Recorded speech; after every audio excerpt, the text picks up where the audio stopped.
Back in the day, we would have two people sitting for a whole day, usually on a Friday, going over logs for that week. And we had to wait till the drivers came in and turned their paperwork in to see these logs. And now with Motive, I can tell you right now how many logbook violations I've had in the last 6 months, who they are, where they were.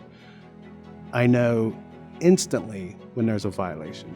And Motive, with that technology, alerts the driver, so they're not guessing. Now they can focus on the safety part of it instead of the minute stuff.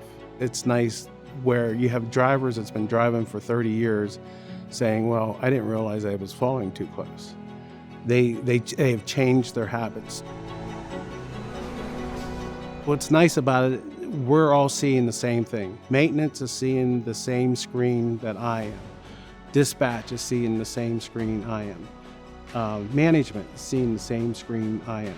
It helps tie everything together.